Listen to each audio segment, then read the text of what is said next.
다 함께 일어나셔서 할렐루야 찬양 드리겠습니다. 할렐루야 할렐루야 할렐루야 와서 하나님께서 행하신 것을 보라. 할렐루야 할렐루야 할렐루야. 기도를 들으시는 주여, 모든 육체가 주께 나아오리다. 주께서 택하시고 가까이 오게 하사 주의 뜰에 살게 하신 사람은 복이 있나이다. 우리가 주의 집 곧 주의 성전의 아름다움으로 만족하리이다. 아멘.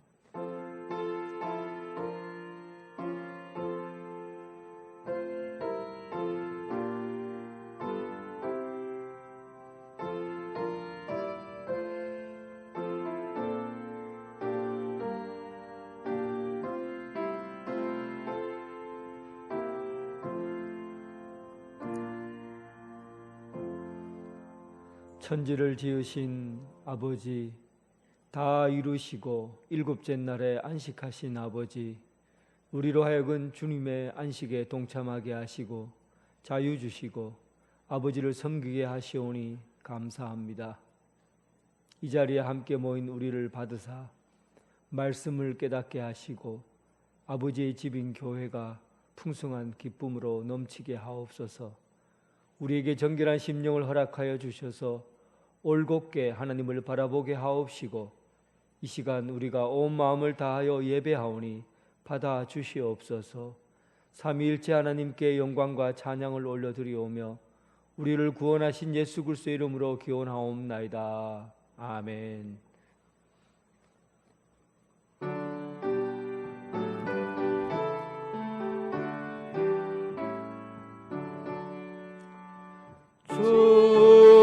은혜를 받으러 모인 성도들, 주 크신 뜻 깨닫게 하옵소서.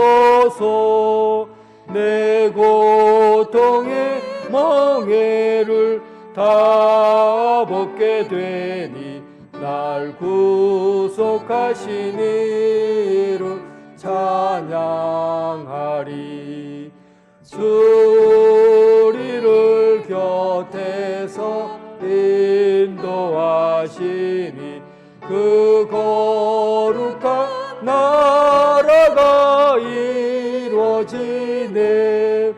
저 마귀와 싸워서 늘 승리하니 큰 영광 주께 돌려 찬양하리.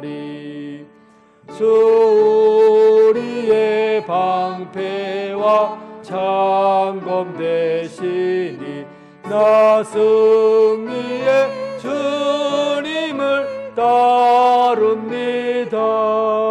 큰 환난을 당할 때 늘 도우시니 승전가 높이 불러 찬양하리. 아멘. 사도신경으로 신앙 고백 드리겠습니다. 나는 전능하신 아버지 하나님 천지의 창조주를 믿습니다. 나는 그의 유일하신 아들 우리 주 예수 그리스도를 믿습니다. 그는 성령으로 잉태되어 동정녀 마리아에게서 나시고 본디오 빌라도에게 고난을 받아 십자가에 못 박혀 죽으시고 장사된 지 사흘 만에 죽은 자 가운데서 다시 살아나셨으며 하늘에 오르시어 전능하신 아버지 하나님 우편에 앉아 계시다가 거기로부터 살아있는 자와 죽은 자를 심판하러 오십니다. 나는 성령을 믿으며 거룩한 공교회와 성도의 교제와 죄를 용서받는 것과 몸의 부활과 영생을 믿습니다. 아멘. 교동문 128번입니다.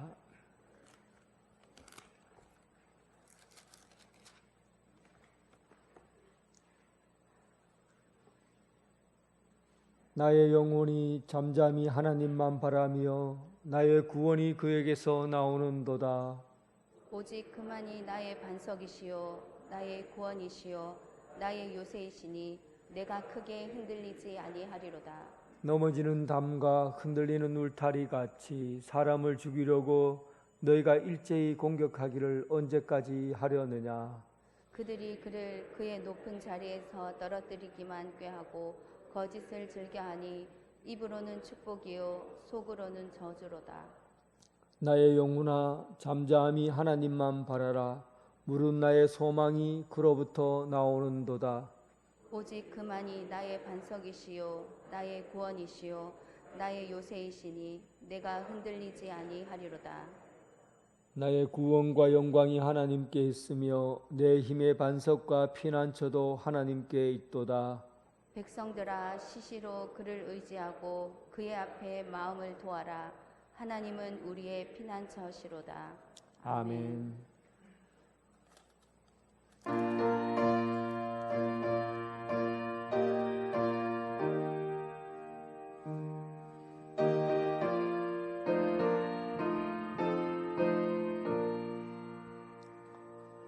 갈보리 산 위에 십자가 쓰니 그가 고난을 당한 벼라. 험한 십자가를 내가 사랑함은 주가 보혈을 흘리니라. 최후 승리를 얻기까지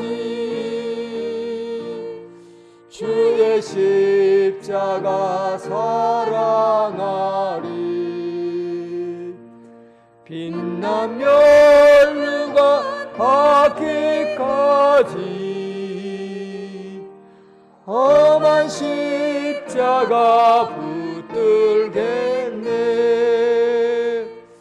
멸시천대 받은 주의 십자가에 나의 마음이 끌리도다.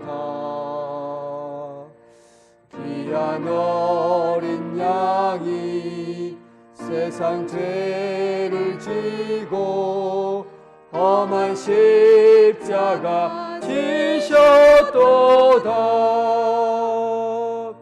최후 승리를 얻기까지 주의 십자가 사랑하리. 빛난 멸류가 받기까지 험한 십자가 붙들겠네. 험한 십자가에 주가 흘린 피를 믿는 마음으로 바라보니 나를 용서하고 내 죄 사하시려 주가 흘리신 보혈이라. 최후 승리를 얻기까지 주의 십자가 사랑하리. 빛난 멸류가 받기까지 험한 십자가 붙들겠네. 주님 예비하신 나의 본향 집에 나를 부르실 그날에는 영광 중에 계신 우리 주와 함께 내가 죽도록 충성하리. 최후 승리를 받기까지 주의 십자가 사랑하리. 빛난 멸류가 받기까지 험한 십자가 붙들겠네. 김광택 장로님 기도하겠습니다.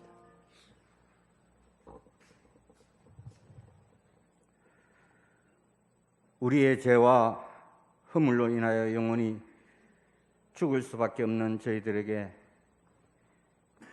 독생자이신 예수 그리스도를 이 땅에 보내주시고 우리의 죄를 대신하여 십자가에 못 박히게까지 하신 하나님의 그 놀라우신 사랑과 은혜를 생각할 때 그 무엇으로도 그 크신 사랑을 말로 다 표현할 수가 없는 저희들입니다. 아무것도 자랑할 것이 없고 내세울 것이라고는 아무것도 없는 부족한 저희들을 세상 많은 사람들 중에서도 선택하여 자녀로 삼아주신 하나님께 이 시간 또 무한한 감사와 찬양과 영광을 올려드립니다. 우리의 꿈과 소망도 그리고 우리가 계획하는 모든 일들이 다 하나님의 섭리 안에 있음을 믿습니다. 우리가 여기까지 온 것도 하나님의 은혜요,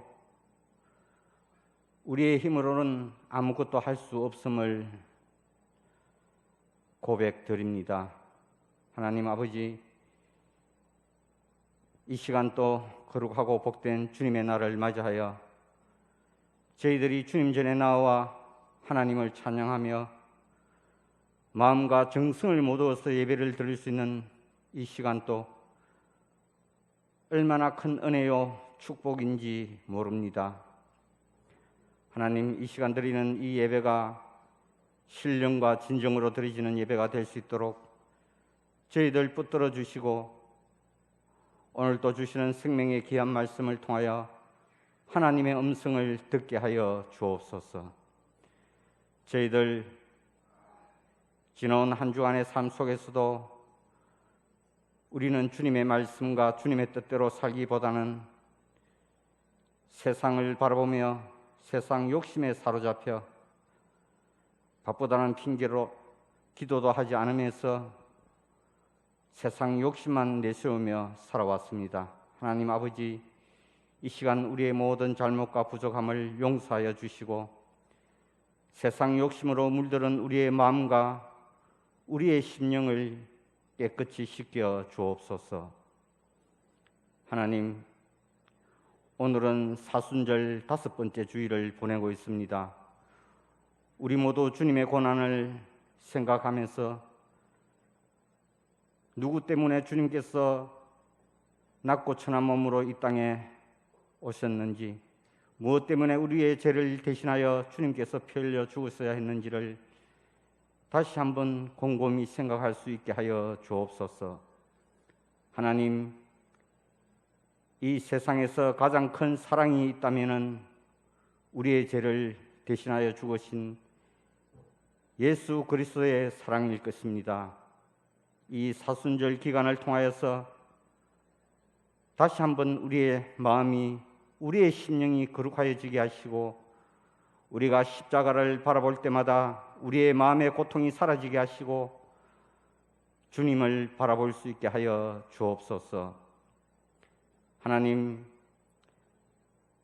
아직도 이 땅에는 코로나가 끝나지 않아서 많은 사람들이 힘들어하며 어려움 속에 살아가고 있습니다. 전쟁으로, 하마로 인하여 하루아침에 삶의 모든 터전을 잃어버린 사람들, 이 땅의 환난으로 인하여 고통 속에 헤매이는 수많은 영혼들을 우리 주님 불쌍히 여겨 주옵소서.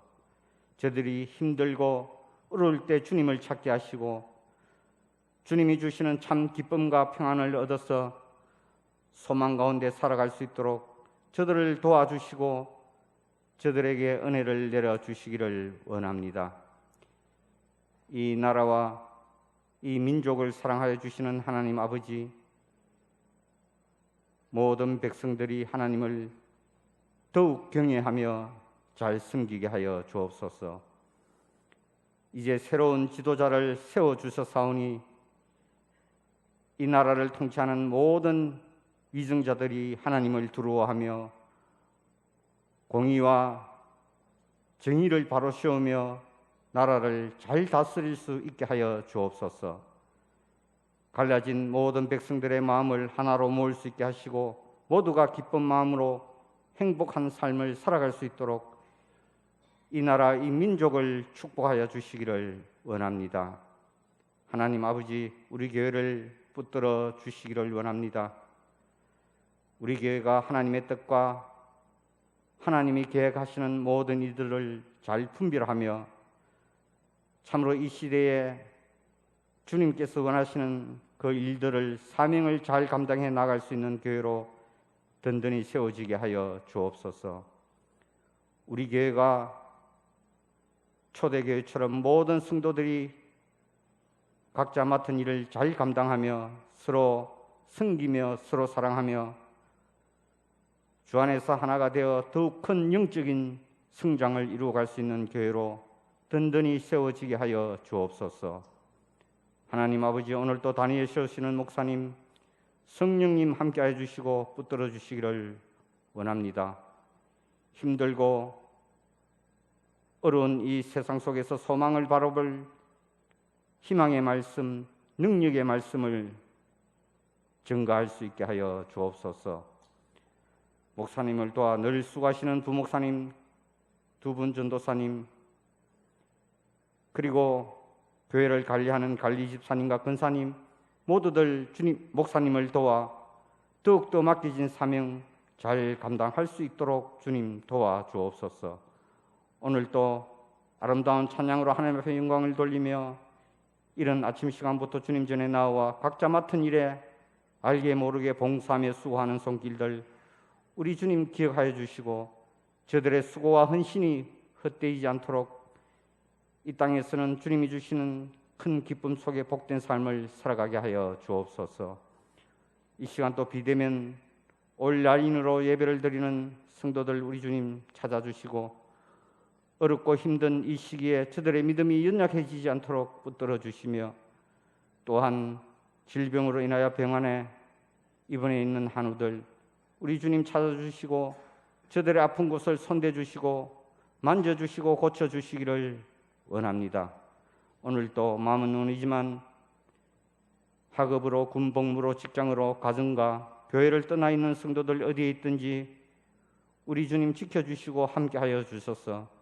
오늘 저희들에게 베풀어 주시는 은혜를 저들 위에도 함께 내려 주옵소서. 모든 것을 감사드리며 예수님 이름으로 기도드립니다. 아멘.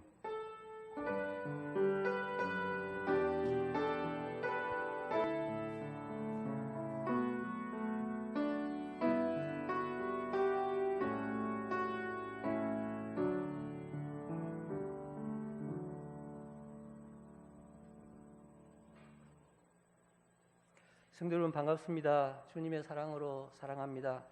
우리 교회 처음 오신 여러분을 진심으로 환영합니다. 새가족으로 등록하시고 마련된 환영의 자리에 있어서 친교를 나누시기 바랍니다. 오늘은 사순절 5번째 주일입니다. 원래는 3월 2일부터 4월 16일까지 사순절입니다. 주님의 고난을 묵상하며 부활을 기대하는 시간이 되시기 바랍니다. 주일 낮 예배는 1, 2부로 드립니다. 1부는 오전 9시, 2부는 오전 11시에 드립니다. 온라인에 드리실 분은 11시 30분 유튜브를 통해서 드리시기 바랍니다.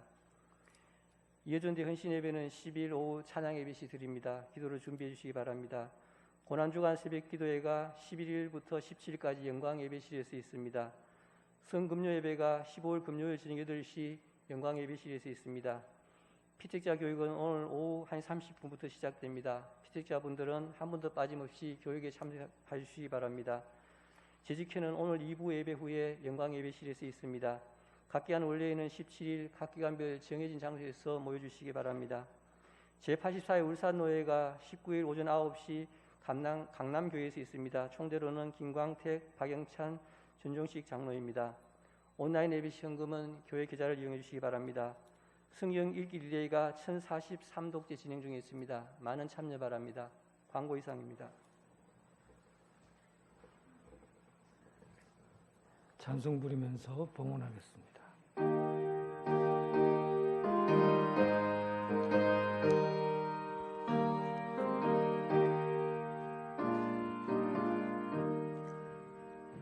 내가 받은 모든 것은 하나님의 선물이니 마음과 뜻하여서 겸손하게 드립니다.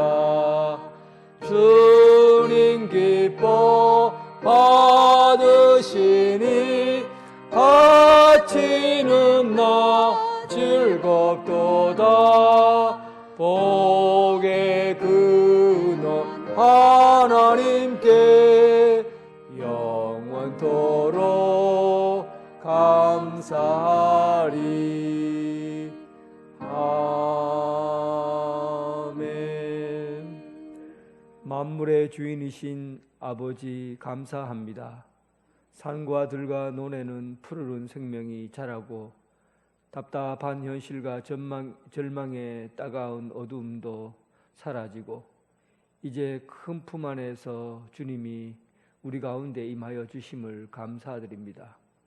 먹고 자고 숨쉬는 모든 것들이 하나님 아버지 은혜에서 주어진 것임을 믿습니다.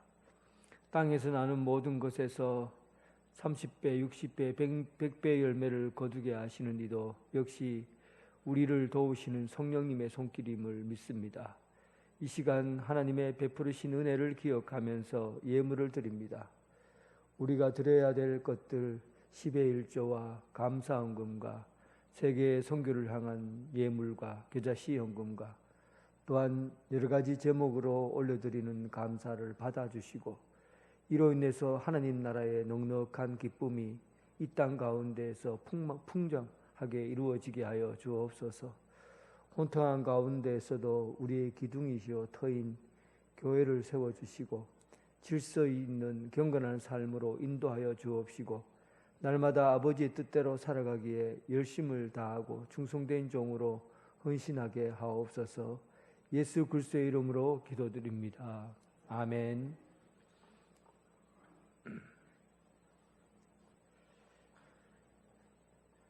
하나님께서 우리에게 주신 말씀은 마가복음 3장 13절부터 19절까지 말씀입니다. 마가복음 3장 13절부터 19절. 하나님의 말씀을 봉독해 올리겠습니다. 3장 13절부터 19절입니다. 또 산에 오르사 자기가 원하는 자들을 부르시니 나온지라. 이에 12를 세우셨으니 이는 자기와 함께 있게 하시고 또 보내사 전도도 하며 귀신을 내쫓는 권능도 가지게 하려 하심이로라. 이 12를 세우셨으니 시몬에게는 베드로란 이름을 더하셨고 또 세베대의 아들 야고보와 야고보의 형제 요한이니 이 둘에게는 보아너게 곧 우레의 아들이란 이름을 더하셨으며 또 안드레와 빌립과 바돌로메와 마테와 도마와 알표의 아들 야고보와 및 다데웨와 가나인 시몬이며 또 가룟 유다니 이는 예수를 판 자더라. 아멘. 아버지 한 말씀 내가 살겠네 내가 살겠네. 아멘 아멘 아멘 아멘 아멘.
아멘.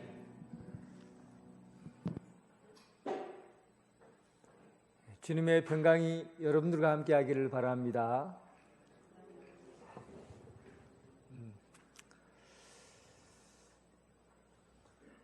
저는 하루 중에 대부분의 시간을 목양실에서 보냅니다. 앉아서 하루 종일 혼자 있는 시간이 대부분입니다. 근데 제가 가만히 생각해 봤어요. 제가 여기 혼자서 가만히 있는데 내가 많은 것들을 의존하고 살고 있어요. 내가 가지고 있는 안경만 보더라도 내가 만든 게 아니거든요. 안경 만든 사람이 만들어 준 거예요. 안경 알도 누가 만들어 줬고, 그리고 내가 입고 있는 옷도 이게 내가 만든 게 아니더라고요. 누군가 옷 재료를 준비하고 또 디자인하고 또 잘라내고 그리고는 내게 또 팔았어요. 이 많은 사람들이 내 옷 하나 입는데 거기 소용된 사람들이에요. 밥을 먹어도 보면 이 밥 한 톨의 밥도 내 손으로 이 밥을 만든 게 아니더라고요. 농부들이 어느 지역에 있는 농부가 씨를 뿌리고 모를 심고 자라서 추수하고 그거를 또 탈곡기에다 탈곡을 하고 거두어 들인 것을 또 누군가 배달하고 배달한 것을 또 씻어서 내 입에 들어올 수 있도록 딱 차려져. 그러니까 사람은 혼자 사는 것이 아니라 모든 사람과 연결해서 의존해서 사는 게 우리가 사는 방식이에요. 혼자 살지 못한다는 거죠.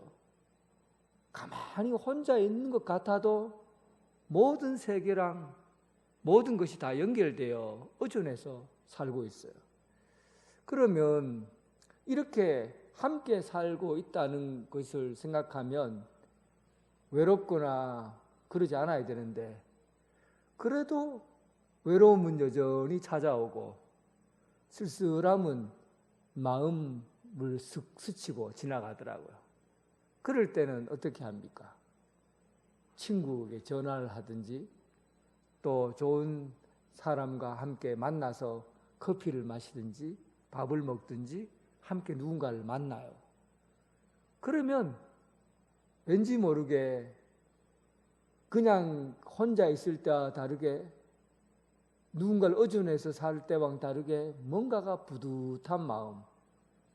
아, 그래도 내가 여기 지금 살아있구나 하는 그런 기분 좋은 생각이 들어와 있어요. 그래서 누군가를 만나고 함께 산다는 것은 사람의 마음을 뿌듯하게 하고 기분 좋게 합니다.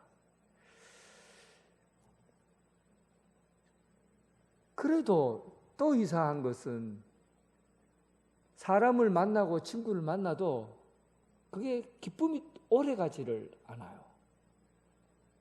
친구가 아무리 많아도 또 뭔가 모르는 허전함과 또 만남의 부족함 같은 거, 미움 같은 것, 또 싫은 마음도 있고 원수 같은 마음도 있고 여러 가지 복잡한 마음들이 사람을 만나도 있더라는 거죠.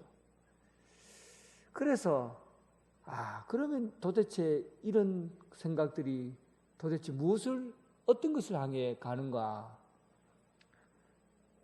우리 인생에서 참된 아름다움, 참된 가치는 지금 우리가 생각하는 누군가를 의존한다거나 누구를 만난다거나 좋은 친구를 만나서 해결되는 것이 아니라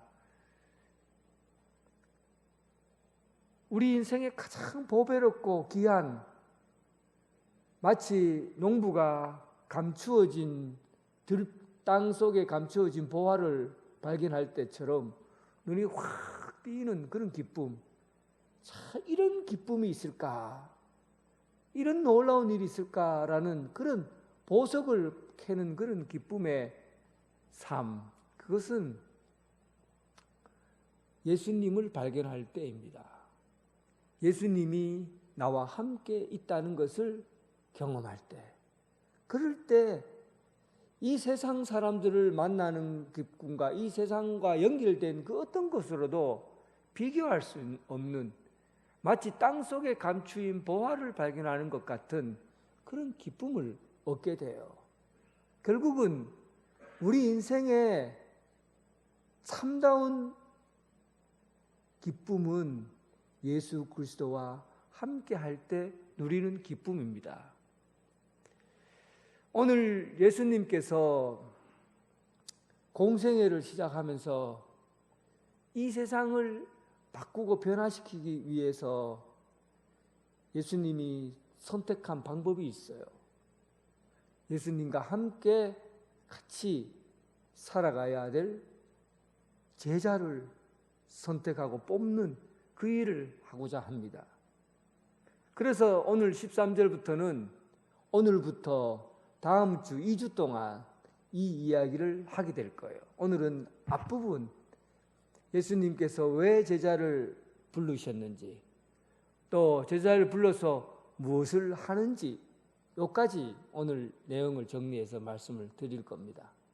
먼저 13절에 보면 또 산에 오르사 자기가 원하는 자들을 부르시니 나온지라. 이 마가복음에는 다른 복음서와 달리 또 이렇게 기록해 놨어요. 또 산에 오르사. 다른 복음서에는 또라고 얘기를 나오지 않아요. 또라는 말, 부사를 쓰고 있어요. 이 또라는 말을 국어사전 찾아보면 글자는 한자인데 해석이 3가지나 있어요. 그러니까 단 한자의 글이라도 생각이 많은 글이라는 것을 알 수가 있겠죠. 이 또라는 말은 이런 의미가 있습니다.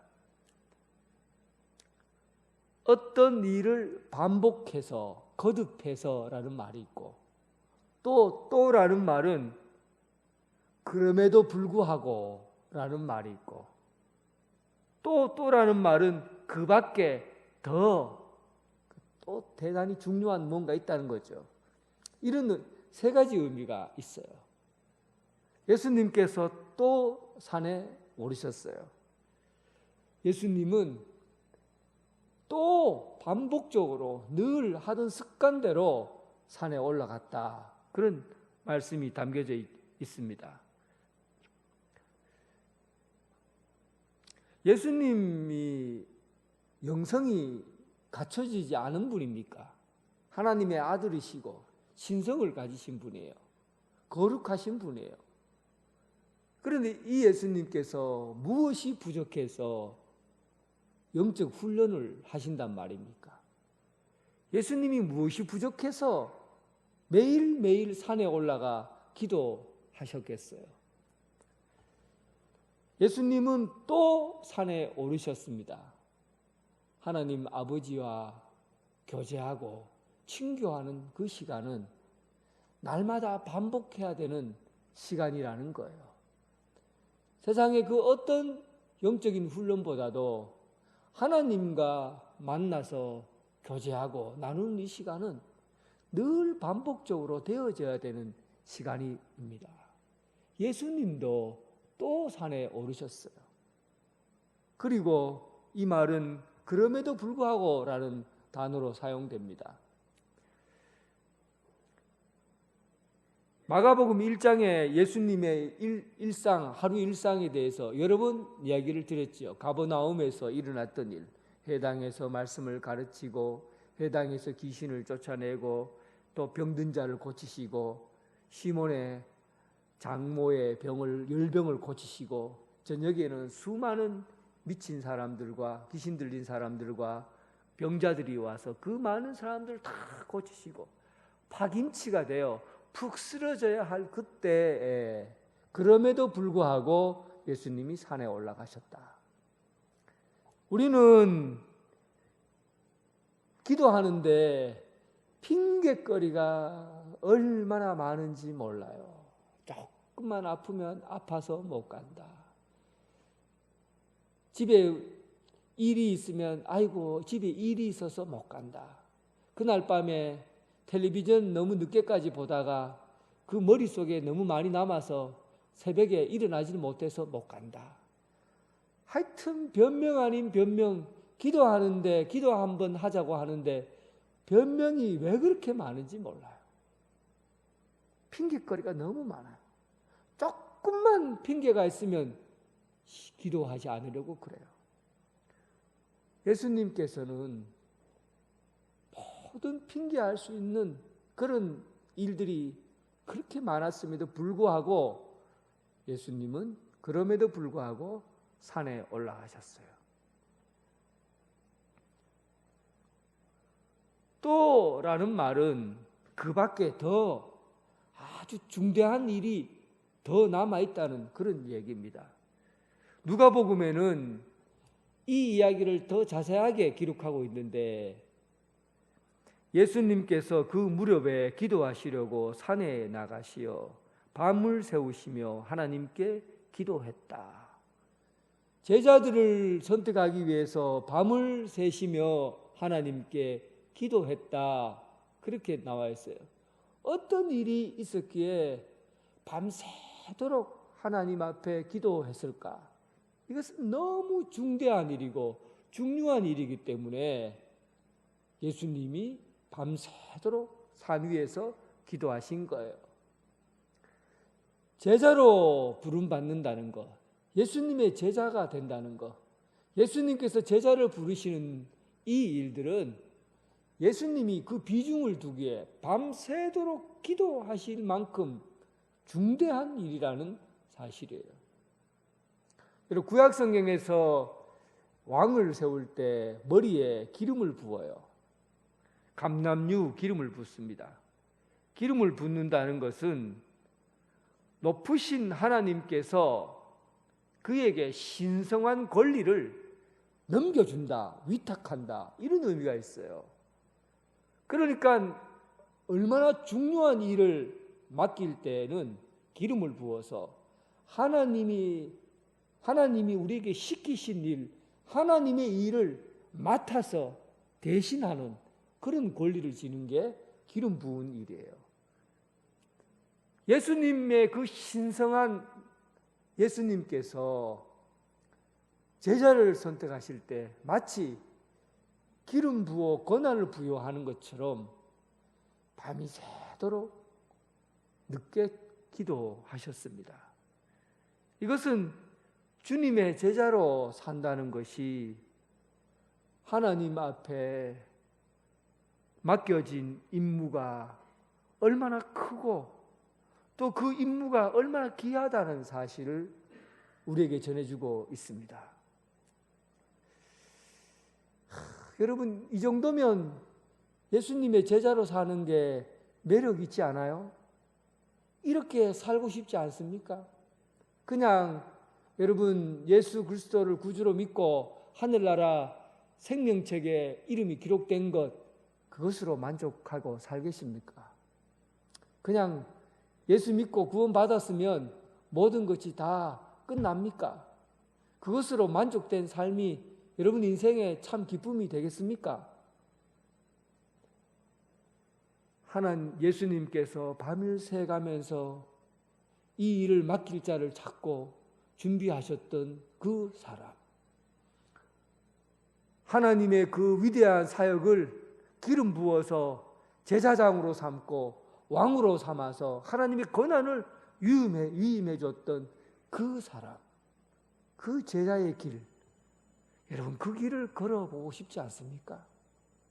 그냥 평범하게 살다가 이 세상에서 잘 먹고 잘 사는 것이 인생의 목적이 되어서 그렇게 만족하다 그냥 인생 끝내시겠습니까?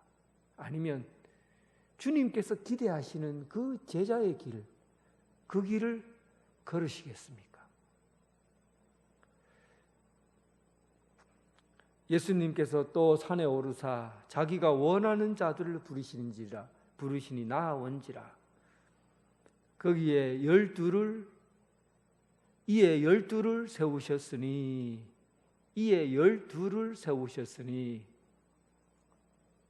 여기서 12이라는 이 숫자는 여러분 익숙한 숫자이지요. 많이 들어봤지요.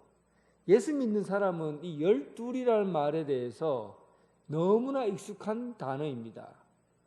하나님이 좋아하는 숫자가 사실은 하나님이 좋아하는 숫자가 많이 있는데 그 중에서 12이라는 숫자를 굉장히 좋아하십니다. 왜냐하면 처음에 하나님의 백성으로 너는 내 백성이다. 내가 너를 낳았다. 내가 너를 도장처럼 꽉 찍어서 너는 내 목에다 걸고 다니는 그런 백성이다. 라고 선택한 사람이 야곱이었어요. 그래서 그 야곱의 아들 12명을 낳았는데 그 12명이 전부 한 부족이 된 거죠. 부한부, 유다, 루벤, 부족 이렇게 해서 12부족이 된 거예요. 근데 이 12부족을 합쳐서 이스라엘이라 그리고 하나님의 백성이다 그랬거든요. 그러니까 하나님께서 이 12이라는 이 숫자 안에 담겨진 의미가 하나님이 선택한 백성이요. 이 선택한 백성을 통해서 이 세계를 구원하시기로 하시는 하나님의 뜻이 담겨져 있는 숫자예요. 그런데 문제는 이 12부족, 12유다 이스라엘 사람들이 하나님을 배반하고 하나님의 뜻을 거역하고 하나님의 백성으로 살지 않는 거예요. 그때 하나님께서 바벨론, 아시리아, 바벨론, 페르시아, 로마에 이르기까지 열방들을 보내갖고 그를 강하게 심판하시게 된 거죠. 그래서 그 심판을 받고 이스라엘 백성들 12지파가 갈기갈기 찢어지고 흩어지게 된 거예요. 세계 역사 속에 다 사라지고 단 하나의 지파만 유일하게 남았는데 그 지파가 유다 지파예요. 유다 지파만 겨우겨우 생명을 유지하고 다 흩어져 버렸는데 이제 그리고 나서 예수님께서 이 땅에 오셔서 12제자를 뽑는 겁니다. 그때 12명, 과거의 12명은 하나님의 선택된 백성이지만 하나님 말씀대로 살지 않고 자기 마음대로 살다가 그 의무와 책임을 다하지 못하고 이 세계 속에서 사라져 버렸어요. 그런데 이것을 다시 회복시키고 일으키신 분이 누구냐? 다시 12사람을 세워서 이스라엘 백성을 새로 세우는 새 이스라엘을 세우시는 분이 누구냐면 바로 예수님이셔요. 예수님께서 12제자를 뽑으시면서 새 이스라엘을 탄생시키시고 이 새 이스라엘 통해서 나중에 장차 올 그 나라에 새 이스라엘이 하늘나라에 올라가서 새 예루살렘 가운데 새로운 하나님의 백성들로 가득 찬 천국 삶을 살게 되는 겁니다. 그래서 오늘 이 이스라엘 백성들 중에서 오늘 본문에 12를 뽑았다는 그 사실은 과거에 있었던 12이라는 그 족장의 이 시대를 하나님께서 폐기 처분하고 버리신 것이 아니라 이 백성들을 다시 새롭게 세워서 만드는 새로운 이스라엘. 결국은 나중에 12제자를 뽑고 오늘날 우리 교회, 지금 예수 믿는 사람들이 모인 교회를 새 이스라엘이라고 합니다. 그리고 이 새 이스라엘 통해서 결과적으로 하늘나라에 하나님 나라에 이르게 되면 그 믿는 백성들을 통해서 새 예루살렘, 새 이스라엘 백성들이 다스리게 되는 그 나라에 이르게 되는 거죠. 그 과정이 오늘 예수님께서 12제자를 뽑는 그 사역 가운데 들어 있습니다.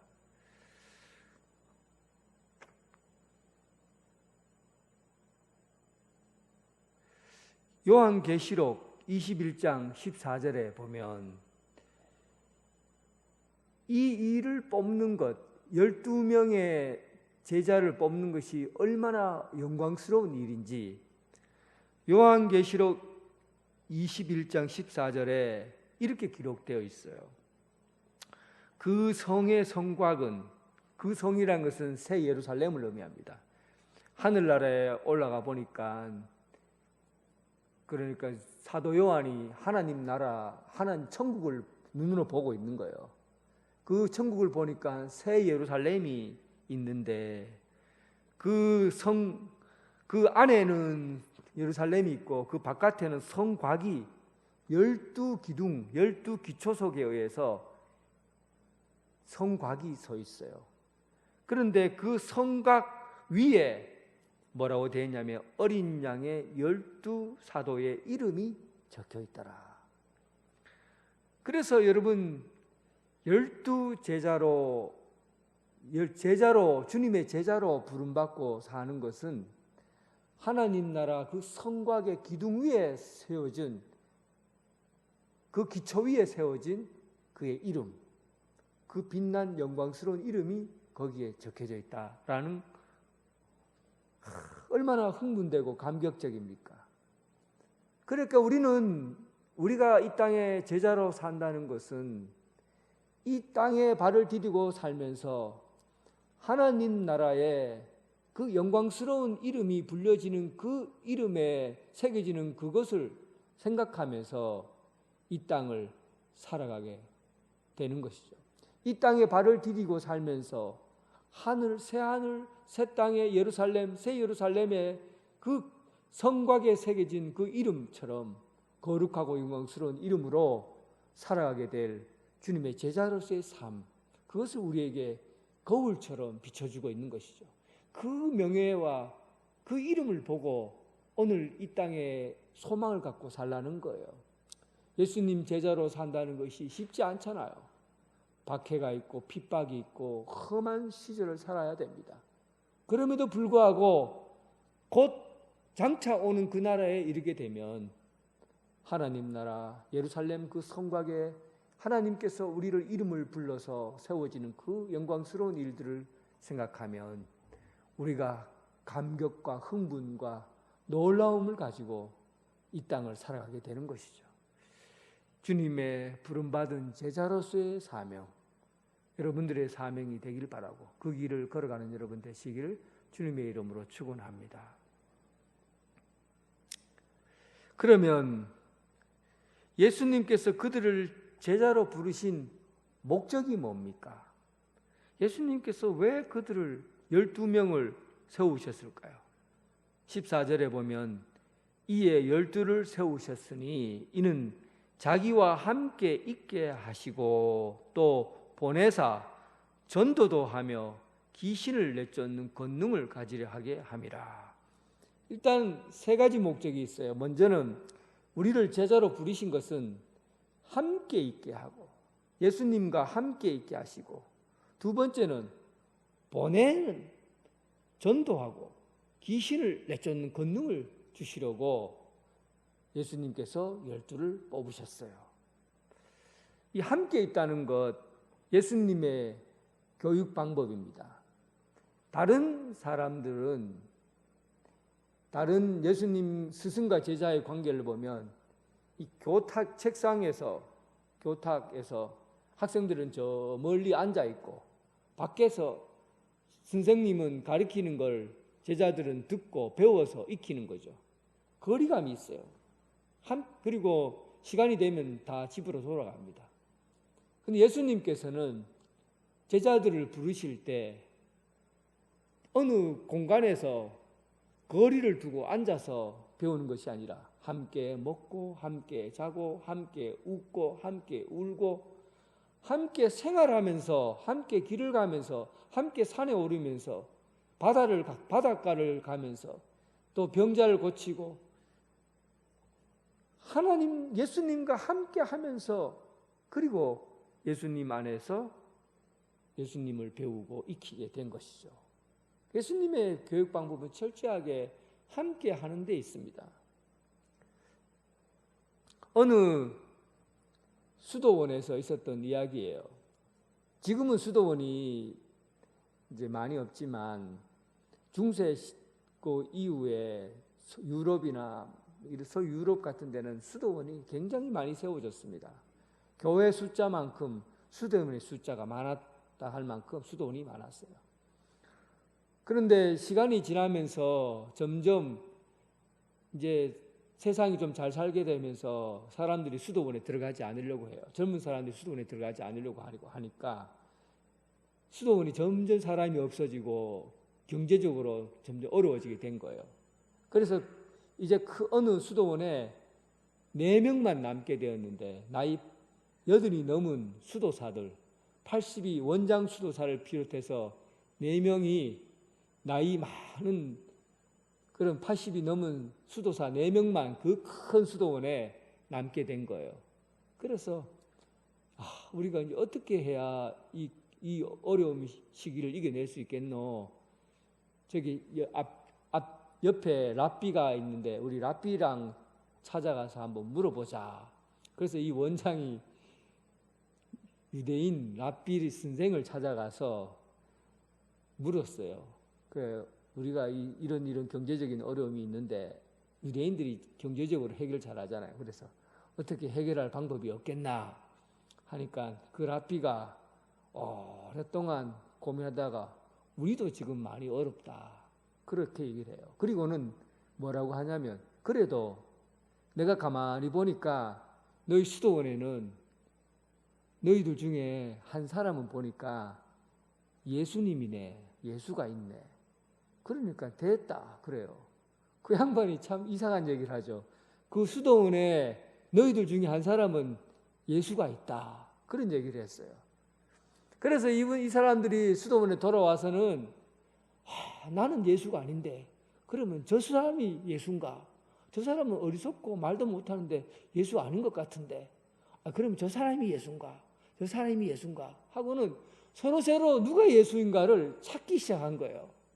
아무리 생각해도 다 자기는 예수가 아닌 것 같은데 전부 이 중에 예수가 분명히 있다고 하니까 저 사람이 예수겠구나 하고는 예수님인데 잘 보이려고 그 다음에 사는 기도도 예수님에게 잘 보이려고 기도하고 또 말씀을 읽어도 예수님께 잘 보이려고 말씀을 읽고 청소를 해도 예수님에게 잘 보이려고 청소하고 그런 식의 생활이 계속되기 시작한 거예요. 어느 날 길을 가다가 젊은 사람이 그 수도원에 잠깐 놀러 왔는데 그 수도원에서 깜짝 놀라고 돌아간 거예요. 왜 그러니까 그 수도원에 있는 사람들, 어른들이 일하는 모습을 보고 말씀 보고 기도하는 모습에서 예수님을 경험한 겁니다. 저 수도원에는 예수님이 살아계시다. 그래갖고 그 얘기가 소문이 나버렸어요. 그리고는 사람들이 수도원에 몰려오기 시작하는데 얼마나 많은 사람들이 수도원에 몰려왔는지 몰라요. 결국은 예수님과 함께하는 삶 가운데 능력이 있더라는 겁니다. 예수님과 함께 할 때 능력이 있어요. 오늘 예수님께서 파견하실 때 복음을 전하게 하시고 마귀를 쫓아내게 할 때 어떤 것을 주셨냐면 권능을 주셨어요. 힘을 주셨어요. 그 힘이 어디서 나옵니까? 예수님과 함께 할 때 힘이 나오는 거예요. 예수님께 배우고 예수님께 배우고 예수님 말씀을 듣고 예수님과 함께 친교를 나누고 대화하고 그런 가운데 능력이 생기는 거예요. 예수님과 함께 하지 않는 곳에 힘이 없습니다. 무기력해져요. 예수님과 함께 해야 파송을 하고 보냅니다. 그래야 예수님을 전하고 그리고 귀신을 쫓아내죠.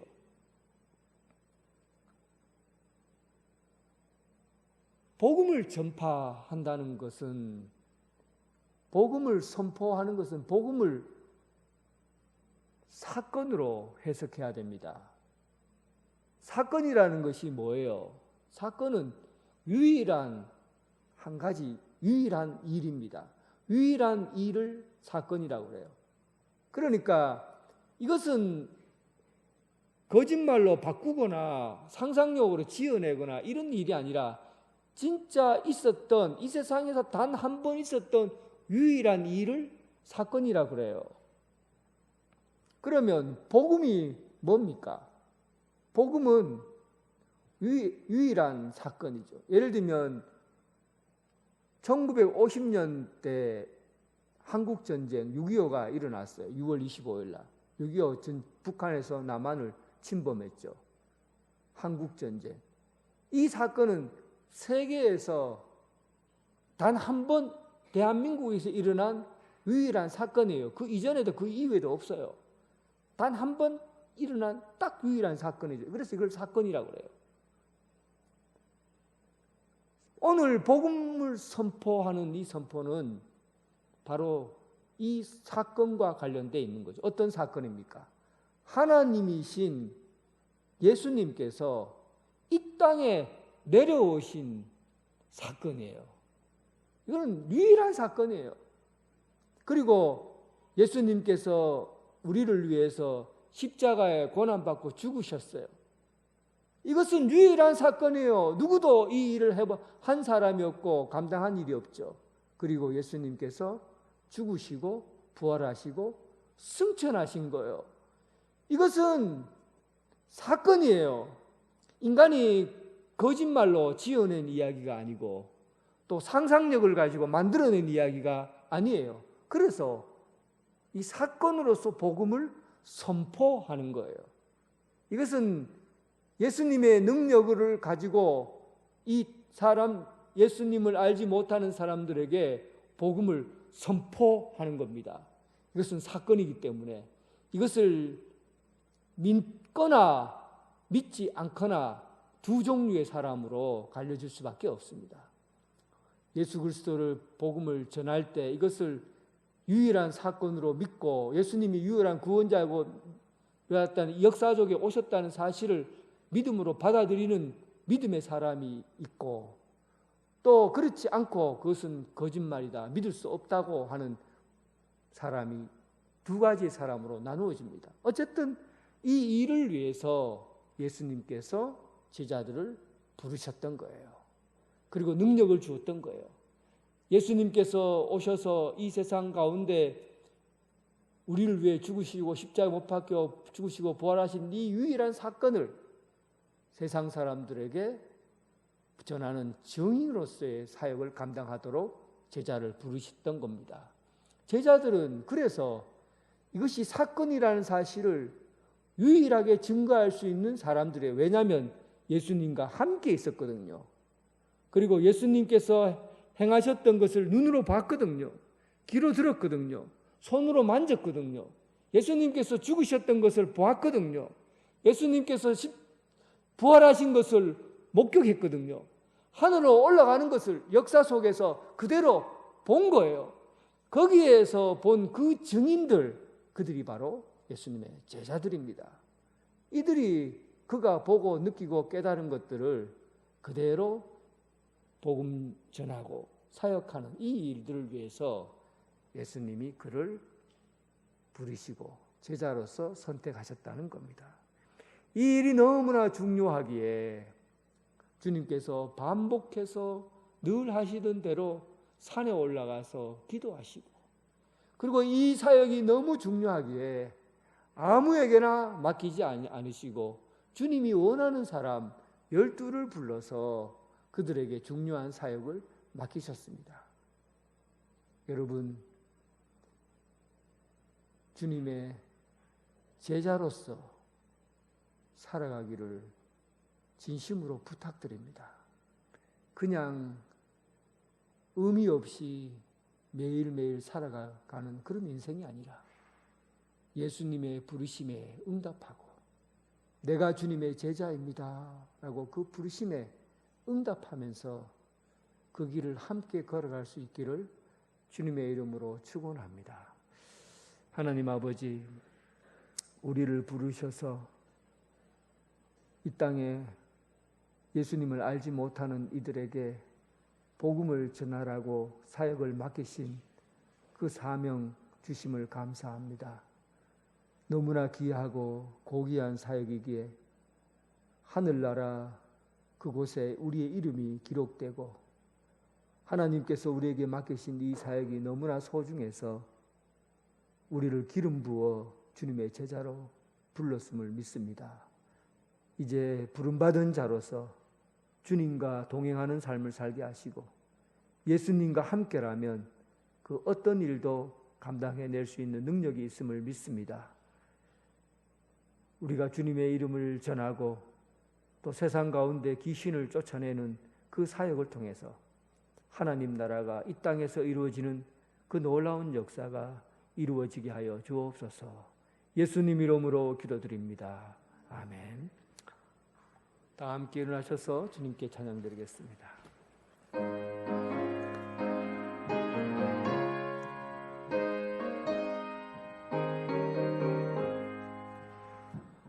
부름받아 나서니 몸 어디든지 가오리다.